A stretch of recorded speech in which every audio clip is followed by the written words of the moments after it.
PR-nya banyak Pak, kalau Kota Vario Pak.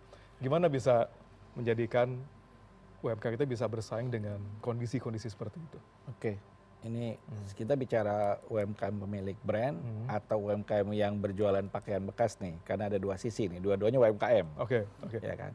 Yang clear ya kemarin perintah di ratas bahwa memang kami harus menyelamatkan dalam masa transisi ini, dan kita sudah kami siapkan roadmap-nya seperti apa. Yang pasti bukan hanya menyiapkan produknya, tapi juga membangun kebanggaan terhadap produk lokal sebetulnya.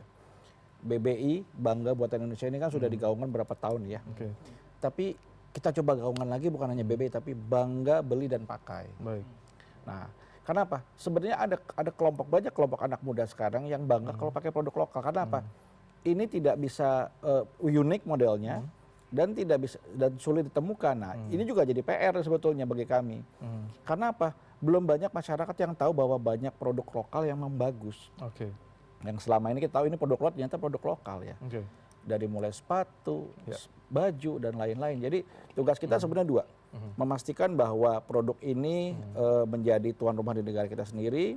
Teman-teman penjual pakaian bekas ini mau beralih menjualkan produk lokal, dan kita juga menggugah masyarakat, menggugah teman-teman kita bahwa cinta Indonesia itu nggak cuma di mulut, tapi juga dibuktikan dengan aksi konkret bahwa bangga beli dan pakai produk kita. Ini ada berita Pak Temi mengatakan bahwa transisi dari pelaku penjual baju-baju bekas ilegal ini gitu ya, menjadi penjual barang-barang Indonesia gitu ya, barang-barang kita gitu. Sejauh ini dari data yang dimiliki oleh Kementerian UMKM sendiri, berapa sebenarnya jumlah penjual baju-baju thrifting ini gitu ya, dan bagaimana sebenarnya upaya untuk mentransisikan gitu, untuk mensubstitusi barang dagangan mereka dari yang modalnya mungkin kecil dapat barang banyak, akhirnya harus beralih ke barang-barang dalam negeri. Oke, dari data yang kami terima ya, yang sedang kita uji validitasnya, ada 980.000 penjual pakaian bekas impor ini seluruh Indonesia.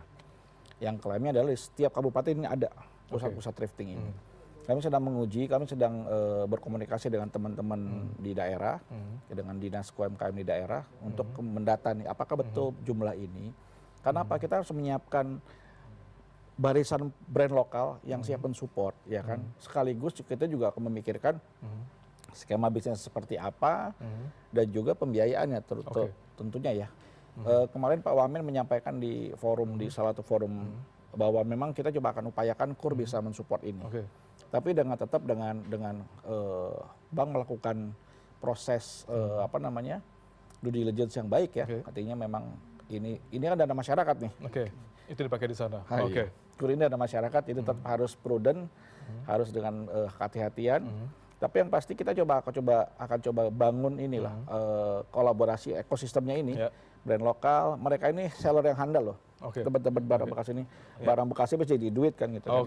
Kalau mereka menjadi agent dari produk lokal, kayaknya ekosistemnya akan sangat terbentuk bagus sekali. Baik, itu menarik.